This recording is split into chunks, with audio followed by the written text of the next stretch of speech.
hello बंधुসকল মোৰ চেনেলটোলৈ আপোনালোকক স্বাগতম জনাইছো আৰু আজি মই কথা পাতিম আপোনালোকৰ মোবাইলত প্ৰায় ঘটি থকা কেইটামান প্ৰবলেমৰ বিষয়ে তো বলক ভিডিওটো আৰম্ভ কৰোঁ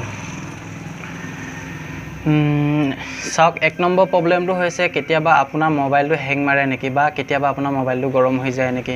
হয়তো ভৱিষ্যতে হ'ব পাৰে তাৰ কাৰণ হৈছে আপুনি কেতিয়াবা মোবাইলটো চাৰ্জত লগাই কিবা এটা ডাউনলোড কৰি যদি আপুনি ফেসবুক হোৱাটসএপ বা মেছেজ গান চান শুনি থাকে তেতিয়া আপোনাৰ মোবাইলটো হ্যাং হ'ব পাৰে বা আপুনি কিহৰ কাৰণে হ্যাং হয় গুটেইকিটা কাম একেলগে কৰাৰ কাৰণে আপোনাৰ মোবাইলটো হ্যাং হৈ যাব পাৰে কাৰণ আপোনাৰ মোবাইলৰ যেটো প্ৰসেসৰটো একেলগে ইমানখিনি কাম কৰিব নোৱাৰা কাৰণে চাৰ্জকে ল'বনে বা কিবাটো ডাউনলোড কৰিবনে নে ফেসবুকৰ সাৰ্ভিসটোৱে দিব হেতু কাৰণে আপোনাৰ মোবাইল প্ৰসেসৰটোৱে কাম কৰিব নোৱাৰা হৈ যায় ফলত ৰৈ দিয়ে আমি আৰু ৰৈ দিয়াটোকে আমি হ্যাং হোৱা বুলি কওঁ হেতু কেনেকৈ কৰিব আপুনি হ্যাং হৈ যায় নতুন মোবাইল এটা যেতিয়া আপুনি অনা পিছতে 3 দিন 4 দিন মানৰ পাছতে যেতিয়া হ্যাং মাৰিবলৈ ধৰিব তেতিয়া আপোনাৰ মনটো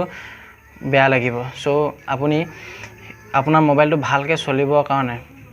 আপুনি কি কৰিব লাগিব যদি আপোনাৰ ডাউনলোড কৰিবলগীয়া আছিল প্ৰথমে ডাউনলোড কৰি লওক যদি আপোনাৰ মোবাইলটো চাৰ্জ নাছিল বা চাৰ্জ দিবলগীয়া আছিল তেনেহলে প্ৰথম চাৰ্জ দি লওক যদি আপোনাৰ ফেসবুক কৰিবলগীয়া আছিল আপুনি ফেসবুক কৰি লওক সো কামখিনি যদি আপুনি সেলকে যদি কৈ যায় তেতিয়া আপোনাৰ মোবাইলটো হ্যাং নামাৰে আৰু গৰম নহয় এটা মোবাইল যেতিয়া আপুনি ইমান প্ৰেছাৰ দি দিব তেতিয়া আপোনাৰ মোবাইলটো গৰম যেনেকুৱা মোবাইল হওক 1GB হওক RAM 2GB হওক 3GB হওক 4GB হওক হ্যাং মাৰিবৰ কাৰণে বেছি টাইম নালাগে যদি আমি ইমানখিনি কাম একেলগে দি দিওঁ সো হ্যাং মাৰি যাব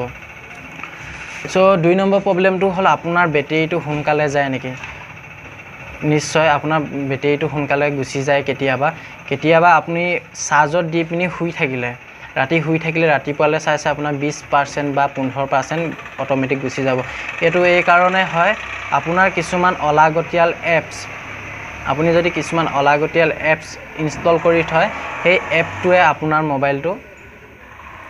বেটাৰীটো খাই থাকিব যিবিলাক এপ আপুনি ব্যৱহাৰ নকৰে সেইবিলাক সেটিংত গৈ এপছত গৈ আপুনি অল এপছত গৈ যিকিটা ব্যৱহাৰ নকৰা এপছ কিটা আপুনি ডিসেবল কৰি থক সো আপোনাৰ বেটাৰীটো ধুনীয়াকৈ চলিব আৰু যেতিয়া আপুনি মোবাইল এটা আপুনি গান শুনিলে বা ফেসবুক কৰিলে তাৰ পাছত আপুনি এতিয়া কি কৰিব আপোনাৰ ৰিসেন্টখিনি যিখিনি সাইডত মিনিমাইজ বটনৰ কাষত যেটো বটন থাকে হেতু মাৰি পিনি আপুনি ৰিসেন্টখিনি গুচাই থব কাৰণ যিখিনি ৰিসেন্ট থাকি যায় আমি হোৱাটসএপ কৰি পিনি মোবাইলটো পাৱাৰটো অফ কৰি থৈলো তাত যেটো আমি ৰিসেন্টটোৱে বেটাৰী খাই থাকে সো আপুনি কিন্তু পাৱাৰ বেকআপ পাৱাৰ সেভিং এইবিলাক অন কৰিব নালাগে 3 নম্বৰ প্ৰবলেমটো হৈছে আপোনাৰ মোবাইলটো ROMটো আছিল বা এক্সটাৰ্নাল মেমৰিটো আছিল আপোনাৰ 32GB আপুনি কেদিনমান গান চান ভৰালে ভিডিও ভৰালে কিন্তু আপুনি যদি একদিন ফৰমেট মাৰি দিয়ে তেতিয়া আপোনাৰ মোবাইলটোত 32GB 2GB এটা দেখা থাকিব আপোনাৰ বস্তু থকা তথাপি আপুনি ফৰমেট মাৰি দিয়া সত্ত্বেও আপোনাৰ 2GB এটা দেখাই থাকিব সো হেতু বেলেগ প্ৰবলেম একো নাই এপছৰ কাৰণে হয় আপুনি যিবিলাক অলাগতিয়াল এপছ এই এপছখিনি কাৰণে হয় যিখিনি দৰকাৰ নাই আপোনাৰ এপছ হেখিনি আপুনি আনইনষ্টল কৰি দিয়ক আৰু 3 নম্বৰটো হৈছে আপোনাৰ মোবাইলটো কেতিয়াবা গৰম হৈ যায় নেকি এটা মোবাইল কেতিয়া গৰম হয় জানে নে আপুনি যেতিয়া মোবাইলটো চাৰ্জত লগাই ডাটা অন কৰি থয় তেতিয়া আপোনাৰ মোবাইলটো গৰম হৈ যায় মোবাইলটো গৰম হয় একচুয়ালি বেটাৰীটো গৰম হৈ যায় বেটাৰীটো গৰম হৈ আপোনাৰ গুটে মোবাইলটোত বিয়পাই দিয়ে গৰমটো এটো কাৰণে আপোনাৰ মোবাইলটো গৰম হোৱা যেন লাগে আৰু যেতিয়া